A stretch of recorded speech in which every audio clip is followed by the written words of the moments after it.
So I will just, first of all, say welcome to everyone who is joining us for this panel discussion, this roundtable. I am Zen Falks. I am the moderator, organizer, convener, host, whatever you want to call it. I am indoors in university, so that's why I have a mask on, but nobody else is here, so I will remove this for the moment. Excuse me. There we go. That's much better. So let me just give a brief, excuse me, rundown here. So today we have, I would like to ask, we have three panelists joining us, and I will ask each of them to briefly introduce themselves. So those are Pale, Catherine, and Jennifer. So in that order, if you could just introduce yourself to the, and briefly say where it is that you are coming from. Pale, you're first. Hi. Yeah. Hi, this is Dr. Payal Joshi, and I'm working as a director at Shefali Research Laboratories, which is in India. I'm joining all the way from India. My research organization primarily works in the area of food chemistry and in environmental systems. It's kind of, and all those allied fields which are related to food chemistry and to environmental sustenance. So, and prior to joining this, it has just been a year since I've joined as a director. Prior to that was my 15 to 16-year long career in the university. And I have my PhD in chemical sciences, is from where I belong to. I'm from LMIMS University, and I worked for over 15 years in a university. And I am now into the industry and full-time into research. Perfect, thank you. Catherine. Hello, good morning, good afternoon from England. My name is Catherine Steffen. I'm a research engagement librarian at Liverpool John Moores University, which is in Liverpool, England, in the northwest of England. For any European people, we recently hosted Eurovision. So if you're watching that, it was coming from my city this weekend. So yeah, my job is mostly to support academic researchers and postgraduate students in all aspects of research, all the way on to publishing.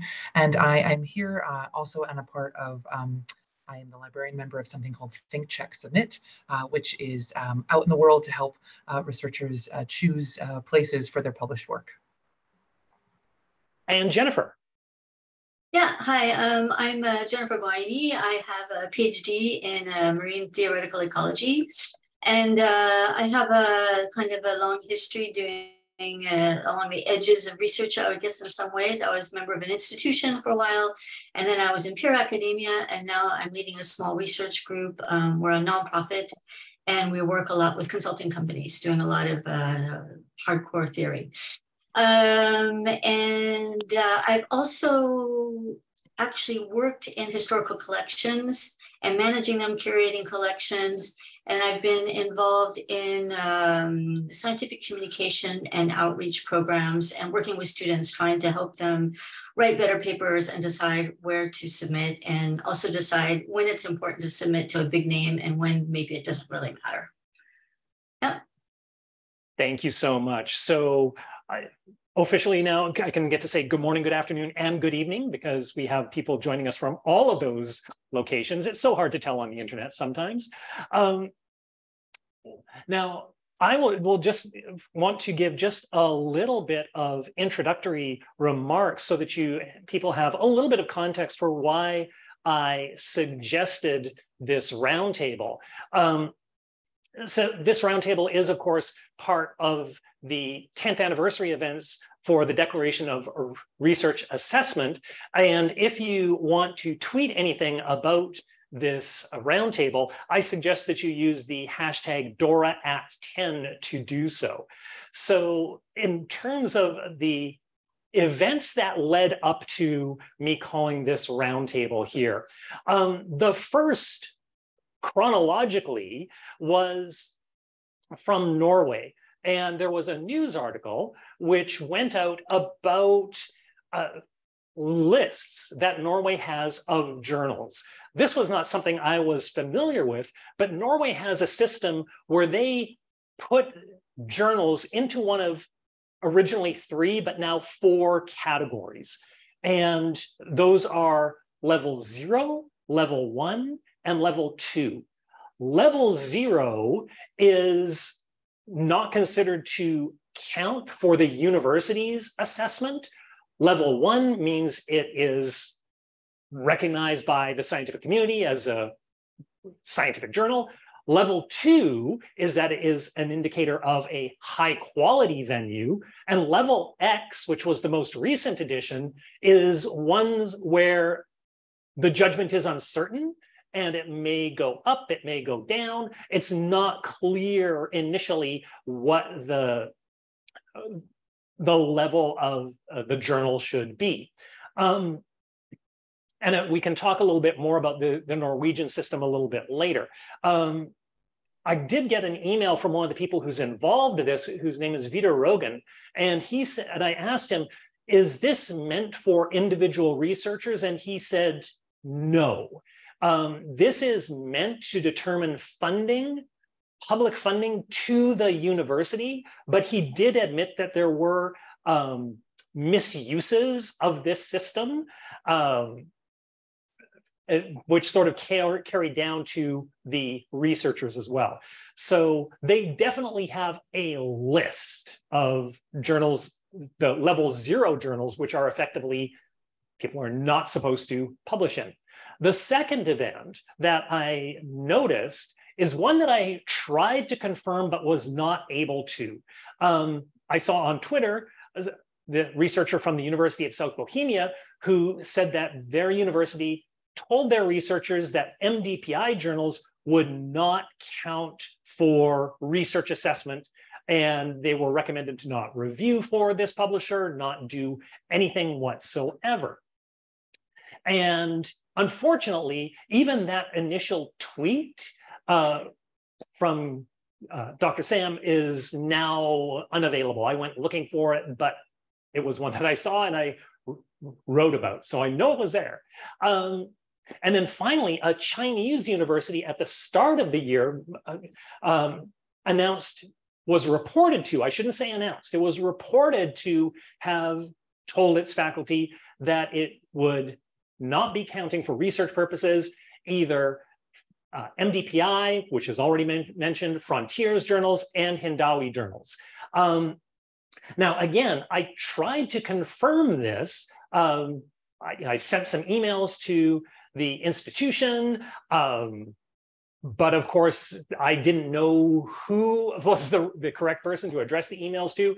So, and it said, I wrote the emails in English, so the person on the receiving end may not have been able to do anything with that. But certainly, and the initial announcement apparently was behind the university's paywall, or behind the university's, it was internal, let me phrase it that way. It was not visible to the public. And I have heard since then that this statement of these journals not being acceptable has been taken down. But again, I was not able to confirm this. But as Ian Fleming wrote, once is happenstance, twice is coincidence, and the third time is enemy action. So when I see 3 instances of different institutions taking these steps, it makes me think that there's something that is worth discussing here. Now, I do want to point out in the fine print of these slides, you'll notice that none of these institutions are signatories to DORA. So they are not in any sense breaking commitments or promises that they made by signing DORA. So I think that is one thing that I want to mention. Now, what I want to do here is just take an initial straw poll of the attendees here. And we have a little survey question here for you. So hopefully you see a little card that will just pop up here. And it's just a general question here. Do you think that these kinds of policy decisions, right, by institutions to say this publisher should not count for research assessment, right? Do you think that those have a useful place? Now, again, I realize that the phrase useful here is one which can have a little bit of interpretation. So I will just leave it a little bit general and purposely vague to start with, right? And we can talk about what useful might mean in this context throughout this roundtable, okay? Let me see here. And I just want to give people a chance to think about that and find the card. Okay. We've got 90% of people on the call have voted. So I will just say going once, going twice, and I'll end the poll here. Okay, interesting. So we definitely have a mix of opinion, although people are leaning towards saying no. Of course, again, because this is a panel on this specifically, there's a little bit of self-selection and bias in this. Okay, and we'll have a couple of other poll questions as we go along here. So I have a few questions. The first thing I'm going to do is I want to ask Payal the question that we just had. What is your sort of, and then I will give the other panelists a chance to respond to this. So what is your initial thinking, Payal, on this question of, do you think that these kinds of institutional decisions are something that are useful, that have a place in research assessment? Okay, thanks for the question, Dr. Zen. And to talk about the bans being useful, I completely understand that usefulness is something that is open to interpretation. I think this question can be answered once we know we attach some kind of a value to usefulness, and also to understand whether it is connected to a particular, you can say, to a particular stage, career stage scientist. Talking about usefulness per se, if I have to look at, if my only purpose is to communicate science, if I have to answer a yes or a no, the answer is a clear no. If my purpose is to communicate science, then bans may hinder my very choice of selecting the journals where I want to share my findings, my experimental evidences, and so on. If my motive, now it depends upon the career stage where I belong to. So when I say I am representing the expanse of people, the researchers which are coming from different backgrounds, and from backgrounds as in at what career stage do they belong to. If I talk about early career researchers, they are going to get significantly hampered. There is going to be a significant backlash when you're doing especially ex post facto bans of this nature, as it was already illustrated to us pictorially that what the universities do. It was an ex post facto kind of a banning. When you do that, it affects the early career researchers. Secondly, if I'm a PhD scholar or a PhD student and I have submitted my thesis, all right, and already I've communicated my, let us assume, my papers in those journals which are now banned, or under those publishers or those publishing houses which are now banned. So definitely it is going to have a repercussion. So it is very consequential to these, these people or for these researchers. Hence, it's not useful for them, useful in the sense if they want to get a degree, they want to have a career growth. So it is not useful. And when you blanket ban a publisher, it becomes all the more difficult to choose a journal. Same thing goes for even the ones who are in tenure, professors or mid-career. They also have students to support their laboratory, in their laboratories. And if you bring such a blanket ban, it kind of gives us an eerie feeling that which journals do I choose, or which other publishers do I go for? So, long story short, the answer will be still, if I put this dimension of usefulness in terms of scientific value, it is a no. If I apply the realistic background of which career stage do those researchers belong to, the answer is no. And the third dimension, if I add that whether it will give out a very strong message to these publishers if they are doing any questionable practices, then I think somewhere down the line the bans could be useful. So it's kind of, I can say 80-20%, so 80% goes for a no, and for that. So if I put three dimensions to this answer, I think we have to look at it in this manner. And this is how I am putting a dimension to my, so we have to create, you can say you have to create a concept pictorially if you have to critically think about the usefulness of this whole situation.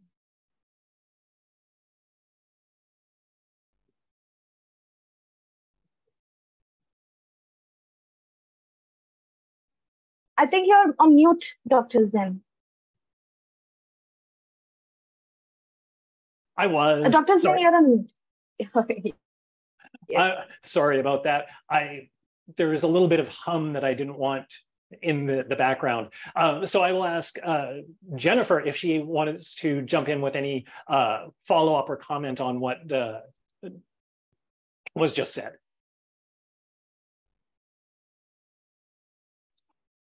Yeah, it's I agree with Payal. It depends on the context, I think, of the situation.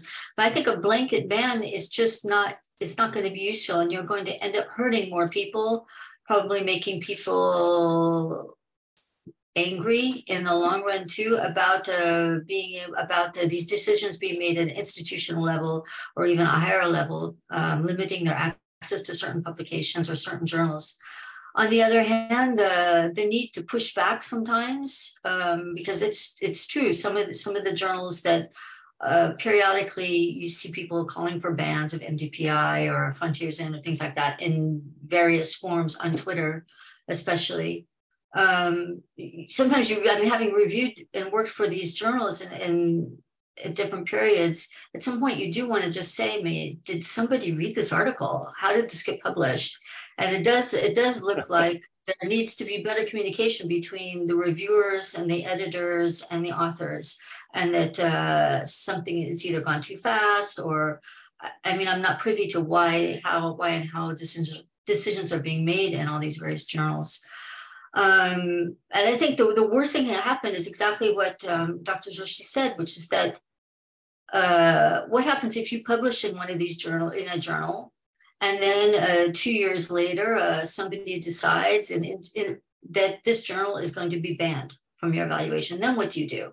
And the problem is that the quality of journals changes over time. We also have to recall that science practice changes over time. And in some fields of science, like in the area of ecology that I work in, I do a lot of work with historical literature. And the fact is that this earlier literature never even underwent a peer review. And we have to be aware that what we think of as declaring a sort of what we think of as characteristic of a high quality journal article or a high quality journal today did not at all apply in the past, even in the very recent past, 10, 15 years ago. And that's recent past for me, but it didn't apply then either. And that some of these issues that we're seeing when people are talking about banning and people are talking about the necessity to clean up literature or to improve the quality of publisher, editor, author interactions, it's because of pressure coming elsewhere, because the fact that the journal article, at least in my opinion, is because the journal article has become a kind of economic currency for people to get jobs, for people to get promotions. And so this sort of equivalency between the number of articles you have, the impact factor of each article, and multiplying all these things through, and the idea that you're going to game the system and get the most points at the end, and then you're going to end up with the better salary and the better lab, et cetera, et cetera, et cetera. Better funding means that the journal article is no longer really functioning in many ways as an article anymore, as a vehicle for communicating scientific information. It's more about communicating your status, your individual status, or your laboratory status to the people in charge, whoever that might be. It depends on your particular situation. In my situation now, I'm not inside an institution, but in the past when I've been in an institution, in institutional settings before, it's all about talking to the president's office, for example, or to the director of the laboratory's office, and things like that. So I saw Catherine nodding through much of what you said occasionally. So I just want to ask, Catherine, do you have anything that you want to add, or did Jennifer just say it all and Pale say it all? Just to add a little bit, I was nodding a lot just because I was so in agreement. I think obviously my point of view is coming as a librarian that supports these researchers, and also, being on the committee with Think, Check, Submit. But the two other things that I would sort of say is it takes away that agency that you as an author would and should have, and that someone else has said, this is no good any longer, or this, and it takes away you being a researcher and being an expert in your field and deciding actually that this is going to be the right place for me to publish my work. And I also thought, and what we always sort of talk about at Think, Check, Submit is with any kind of list, whether that's, a university-based list or like a blacklist or even a service that, tells you what's okay and what's not. Who decides that? And then also, are these universities that have, I know we weren't able to follow it up, but we've heard of it 3 different occasions. Are they being transparent about why those things have been banned?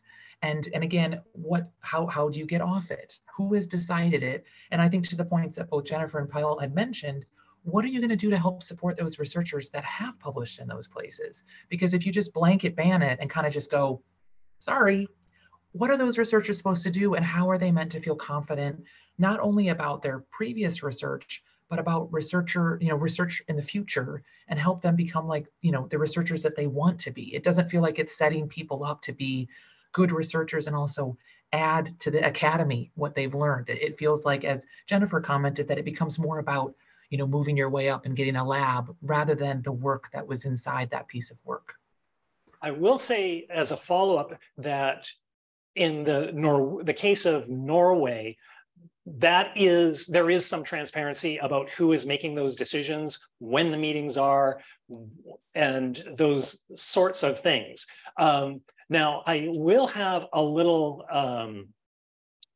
a small little document that will have links to some of these cases that I just talked about up on Figshare. I'll share that link a little bit later. And one other thing that I will mention is that with the Norwegian system, if something goes into level 1 or 2, which are the good levels, that takes effect immediately. If something goes into level 0, which is the bad level, that actually does not take effect immediately. It's a year later. So if somebody publishes in one of the journals that then gets designated as level 0, if it's within that year time frame, it will still, quote, count for their tenure and research purposes. Actually, but let me rephrase that, because it's not supposed to be for tenure and research purposes, but we're just so used to think of it in that phrase, but it will count for the university. Let me clarify that. So my next question, I'm going to go back to Jennifer to pick up on something that Catherine mentioned, which was the idea of researcher agency. And I want to ask you about the concept of academic freedom. Do you see the choice of publication venue as an important, as part of, this is not meant to be a leading question. Do you consider that part and parcel of an academic's academic freedom, a researcher's academic freedom? I do. I do. I think it is an academic freedom issue. And I think it is a part of being a researcher is deciding where your work is going to go. you don't always have, you don't always have the capacity or the capability, or you're not always accepted in the journals where you wish to submit to, or you wish to see your work going into. But the fact is that when you're the one who knows your work the best. I firmly believe the authors, they know their work, where their work should go. And that every author should have the choice to submit their work where they think it's going to be, where it's going to meet its audience, where it's going to find its audience. And I think that's ultimately, we can all make mistakes. Sometimes we publish and we have a bad experience in a journal, or we realize later we should have looked at another journal. But I think that's part of doing the science and doing the research. And today, I think oddly enough, because scientific publishing is 100% dematerialized now, the idea of where you publish, except if you're searching for or you're running after the impact factor, it matters less, in fact, in some ways where you publish. And that if you don't, there was a time in my career where I was trying to submit every other week to Nature or Science, the biggest ones out there, just to try to see, am I going to make this time? Of course, it didn't work. So because it's like a lottery, but it was sort of part of the challenge at one point in my career. I wanted to try to do that, but ultimately, I think that it's one of maybe even the few freedoms that we have left in many ways, is to decide where that work goes, and to decide which publisher we want to work with. At the same time, I'll tell you just a short anecdote. In a recent paper, we had intended to submit at one publisher, and it was at one of the publishers that are often cited as being predatory publishers, or perhaps predatory publishers. And it's because we had a voucher to be able to publish for free at that publisher.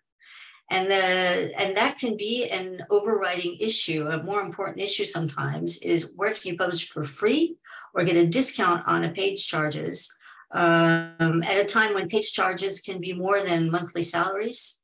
It's an important decision. It's an important part of the planning process, is to say, am I going to pay? Am I going to use salary money? Am I going to use project money to pay for page charges? Or am I going to go with the publisher that will give me a discount, or will allow me to pay for free too? And those are compromises that we had to make recently. But one of the co-authors, for example, was against using the publishing voucher because they didn't want to be associated with that journal. And so that engendered a big discussion among the group, and eventually we decided to go with this other journal, the journal that the other co-author wished to go with. It worked out in the end, but that sort of interpersonal conflict that generated, I was surprised by. I didn't expect that. I thought that the most overriding issue was keeping the publishing costs down. But for them, the most overriding issue was, I want to be in the highest impact factor journal. And I think that's an interesting question too, of when you have different institutions setting different policies, how does that make collaboration happen? Now, I am going to have a question about the academic freedom issue that I will put to those of you who are joining us and are participating, but I just want to give our other panelists, Pyle and Catherine, a chance to respond to that on the question of academic freedom. Is your choice of venue part of that academic freedom? And Pale, I'll put that to you first.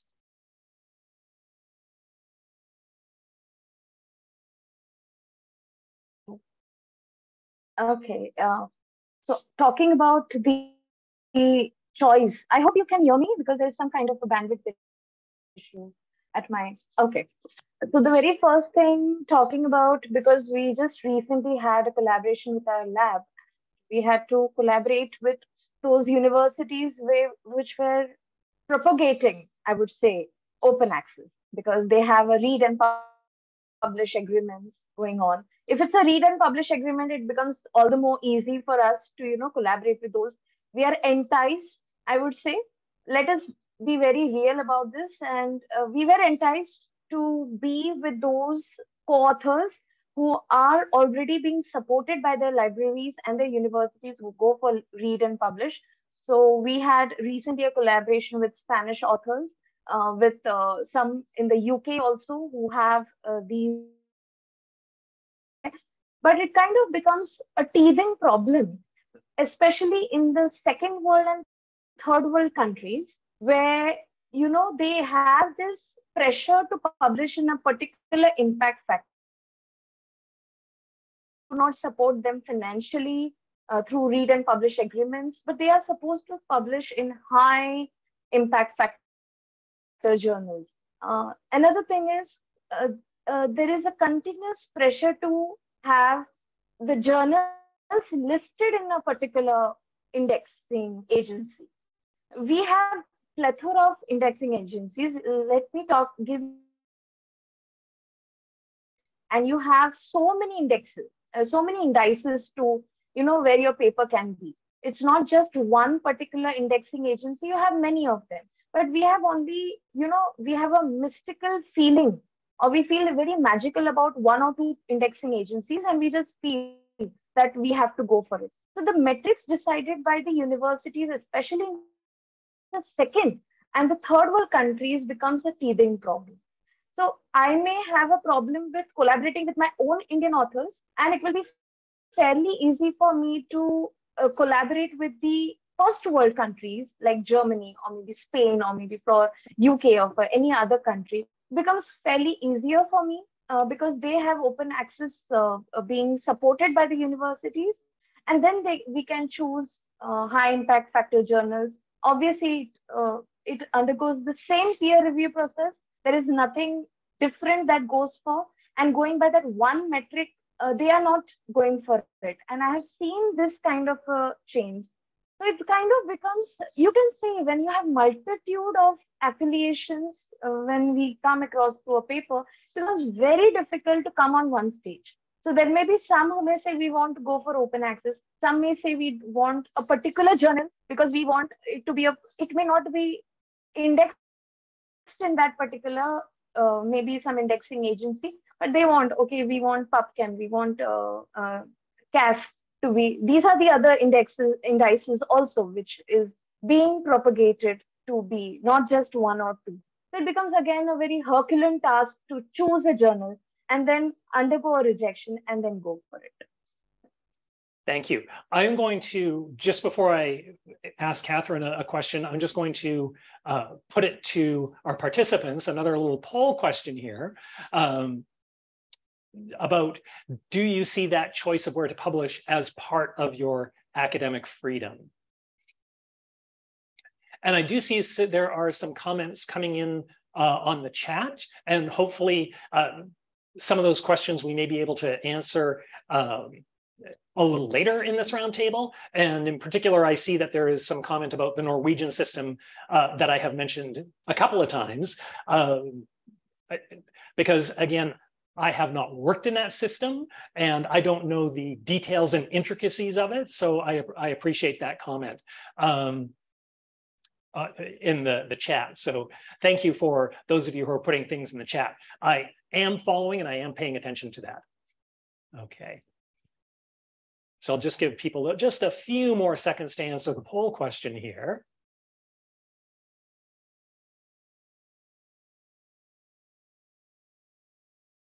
Again, we've got most people who are in. Okay. And I will say last call for that. Going once. Going twice. Okay. So interesting. So the majority of people are saying, yeah, that me being able to pick is important, which is interesting because I seem to recall that I asked a similar question about this on Twitter, and the results were rather different, and certainly not as uniformly positive as here. So Catherine, Pale mentioned indexing services a few times, and I wanted to ask you if you sort of this idea of having index or providing guidance to authors, does that, or we prefer that you have an index journal. Does that end up essentially kind of doing the same thing? Does it has some of the same problems as essentially saying, no, don't publish in these kinds of venues? Yeah, I was nodding a lot when I was hearing you say that. And I think it was interesting, the comment in the chat about Norway, because I think it's explaining what they're doing within that. And I think, again, so indices, and as Pyle pointed out, there's lots of different ones. And I think what's tricky about it is, and again, I appreciate I'm speaking from a position of privilege where the authors that I help, we do have lots of institutional read and publish deals and all of that. I try to give people as many options as possible. And I think sometimes with some of these indices, they're not necessarily, if you just say only publish in one of them in here, or only publish in these places, they don't necessarily have coverage of all different subject areas for different people. So it might be great for those people that are publishing within STEM, but for the arts and humanities, there's some indexes that there's hardly any journals in there. Or in my work, I try to talk less about the right place to publish and more about the best place for you to publish, in the sense of that it actually might not be the best place for your work to have it be in an academic journal. It might be that you want to have it in a data journal, or you're going to put it in a blog post. And who, Jennifer pointed this out, who is your audience for this particular piece of work? And I think, again, although I do use indexes as part of what I show people, I also show indexes that are the sort of the offers within that are open to anyone, versus, oh, I'm going to show you a space that is just this publisher, and the only reason why you can publish here is because we have this read and publish deal, and show them this. I kind of show people everything and hope that they're going to make that informed decision. I will say that I'm saying all of this, and I'm up against it from others within my university that will come to me and say, in fact, I'm meeting with someone tomorrow that said, Catherine, I'm going for a grant funding, and I need you to tell me the 10 best titles in my area to put in my grant application. Now, I'm going to use it as an opportunity to say, what do you mean by best? And then show her lots of different things. But I think when you have certain indexes and then certain blacklists, again, you're saying this is right and this is wrong, and you're not allowing authors to do a little bit of work. And if I can just say one other thing, this morning I attended another DORA event where Professor Stephen Curry was celebrating 10 years of DORA, and I liked the word that he said, where these lists are very seductive. And I was like, that's it, that they kind of lulled you into safety, or that you're safe because you're publishing here, you're safe because you're not publishing here. And so when I say that authors have agency, I thought Jennifer's point too about saying, I don't want to publish there, and these are the reasons why, but also these are the reasons why I don't want to do it, and I've looked into it. So I just think that sometimes lists make you feel safe, but you aren't actually safe by doing that, whether that's a good place or a bad place. So thank you, Catherine. I'm just going to, let me just get one more little piece of data here.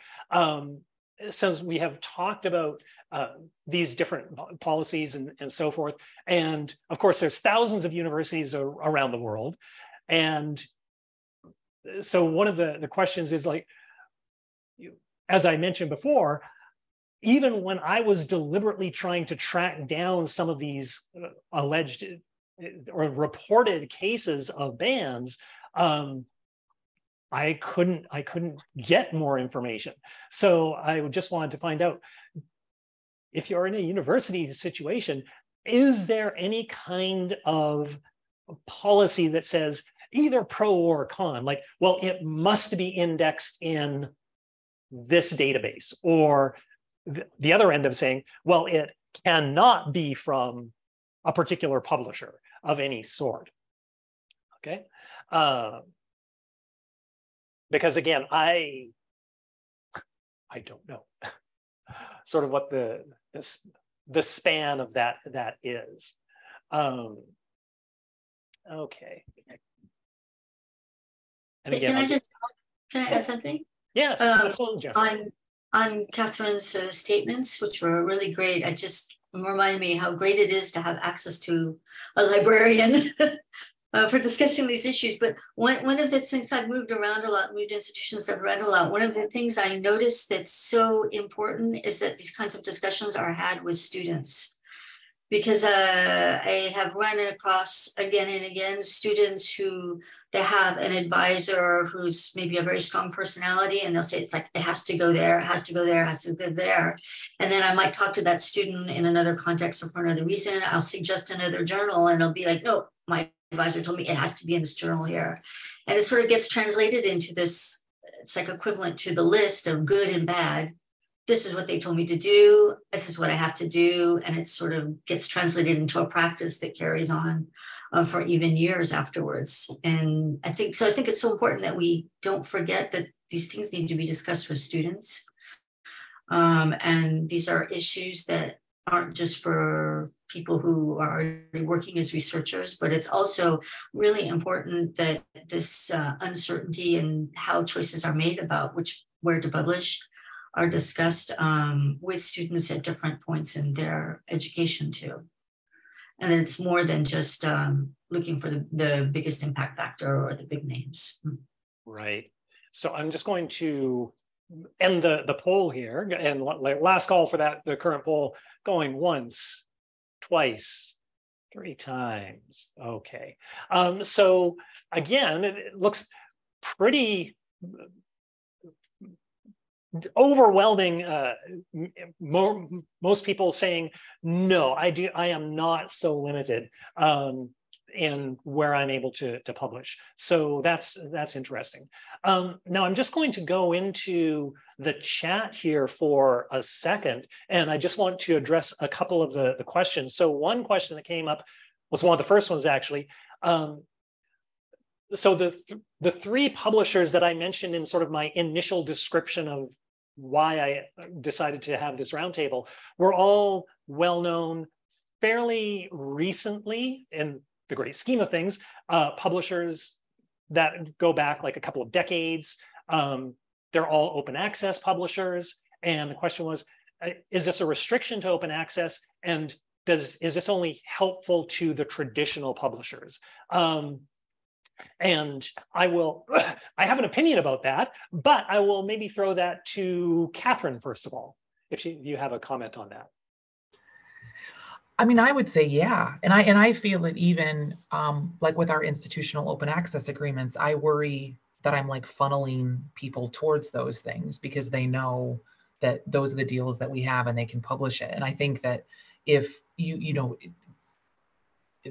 again, if those people that are supporting open access end up on these banned lists and we make a blanket statement saying no, I did wonder, like, what if you were a publisher and you weren't on that list, like, were you kind of going like, oh, or like, oh, like bad for them? And it was, I did wonder what was the reaction at those, the 3 that you didn't mention, the other kind of big traditional ones. How did they feel when they see that? And it's come up a few times that like, to what extent do we need to put that onus back on the publishers to like do better? So those publishers that are like, oh, we're not doing that. Okay, what are you doing to do better at, you've signed up to DORA. Are you actually doing what it says as a publisher to follow through with those things?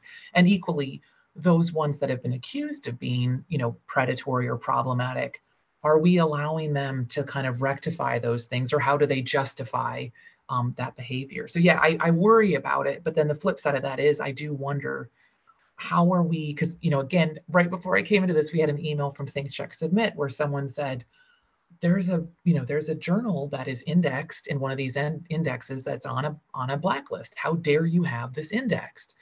And I thought to myself, well, some of that falls to the whether it's a company or a nonprofit that's indexing these things, but also why isn't this being pushed back to the publishers?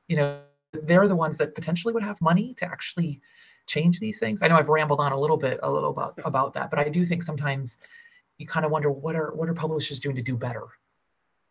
Yeah, and I will say that I have had some conversations with publishers, and one there, and I wasn't able to sort of get some of that information. I wasn't able to confirm how much they were willing to share about that conversation, but certainly, they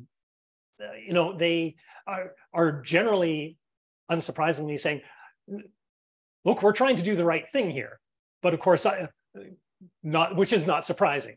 And again, I did get back some, and I've had some conversations with some people, or not conversations, but some emails and so forth, which were fairly nuanced and thoughtful. And just on my own thinking about open access, and is this a restriction on open access, I will say that when you look at the criticisms of publishers, there are plenty of open access publishers. Well, first of all, every publisher gets criticized. There is no publisher, none that I am aware of, that has not done something that is not problematic or that has not been criticized. But there are certainly some publishers that, for whatever reason, seem to have attracted our open access that have not attracted the same level of criticism as others. And again, I'm not trying to base all of my opinion here just on Twitter rants, but Twitter rants aren't anything either. I mean, they're coming from our colleagues who are ranting on Twitter. So I think that the cases that I've seen are not simply about the fact that, oh, they're open access, because it's not been, there's plenty of other publishers that have not received the same level of attention for their publication practices, but that are open access. Okay. Let me see if there's any other questions coming up in the chat here.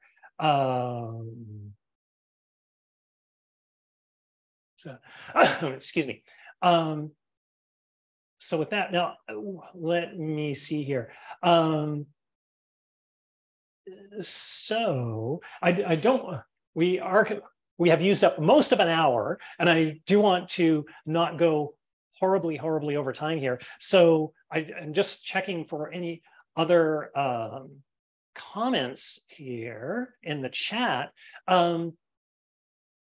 So let me see here.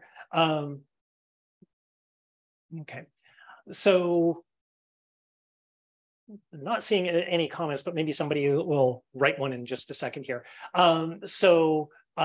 Jennifer, I just want to give you an opportunity to respond to some of the things that we've been talking about next. But I think these issues are actually quite difficult to deal with. I think people don't really think about it either until something happens. It's kind of like in French, the fait divers. It's just like, oh, this, my personal story or the particular set of interactions. I think that it's a difficult issue, because the value of the publication and represents something to the researcher versus to the institution versus to the publisher itself. And the publishers, they have the corner on the market. Unless the institutions start to accept preprints or things that blog posts or any of the other dozens of different formats that exist to get our work out there, it's put all the power is going to stay on the publisher side. Because science and research are competitive. So everybody who's involved in research is ultimately competing to get the most attention, the most whatever it is that they're looking for in their particular field. And that's another issue, is that, I'm working in the hard sciences, but the so-called soft sciences, the humanities, they have very, very different practices and different compromises that they're making. And I don't think we can have like one list or one criticism even that we can make of scientific publishing. And it's not just one thing. It's not just Elsevier and right. But now you did mention something which I think is interesting, which you mentioned preprints, which we haven't really had a discussion of. And one of the things, certainly preprints have made great strides in some fields. There's a very long tradition, even predating the internet. Physics had preprints before the internet was a thing. And circulating preprints was a very strong tradition in physics and mathematics. Biology and medicine sort of got pushed on board because of the pandemic in 2020 to adopt preprints in a much bigger way than they had before. And certainly I think there's been a real, in a lot of fields, a real sea change in people's willingness to look at preprints and use those for assessment purposes. It's interesting because there's a lot of examples on the physics and mathematics side where there are papers that only exist as preprints. They have tens of thousands of downloads. They've never been published anywhere, but they are like at the foundation of whole fields of research, or whole fields of knowledge. And I think that was a real eye opener for biologists and ecologists to realize that could exist. Yeah, and there's definitely been different, as you say, different research cultures. And in the humanities, they're mostly working with books. So the publishing landscape around books is very, very different than for journal articles. But certainly I think it's interesting to me that we've seen a lot of people being very, very positive about preprints, which have usually a very, very light form of peer review. Like they basically do a sanity test to say that physics is not. Here's somebody posting a paper saying, I have created a perpetual motion machine, which is clearly no. No, you haven't. I can be sure that you have not created a perpetual motion machine. And then I look at a lot of the criticisms of some publishers and why people are quite often okay with banning them or recommending to colleagues, don't publish, don't review for these publishers and so forth. And one of the very frequent criticisms is, well, they're not properly peer reviewed. Well, neither are preprints, and preprints boast about it, right? For preprints, that's a feature, not a bug. I think that's a really interesting point, because the issue is, I think we're at the confluence of a couple of issues. One is the value and the cost of the publication and the value of what's inside it and the recognition for it. But then also there's this idea of certification, and the journals, they don't certify the science either. That they're not saying that everything that's published in this journal we're sure is 100% true, and we have to accept that. We have to accept that that peer review is not perfect either.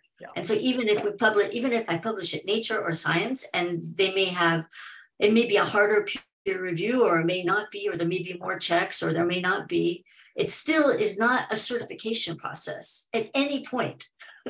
That I think that somebody told me a long time ago when I first started, that the most important thing you have to do as a scientist is write down your ideas and make sure that people can see them and they can criticize them and they have access to them to be able to evaluate them for themselves. And that that it's important to recognize that at each step of the publication process, we're talking about trying to do the best we can, but we can make mistakes and we're not perfect, and that this process of peer review is not a certification that something's good work or correct. So we are coming up to the top of the hour, and I realize that most people block their lives in 1 hour sets. So I'm going to try and wrap things up here and ask for closing comments from our other panelists. So Pale, I'll ask if you have any closing comments.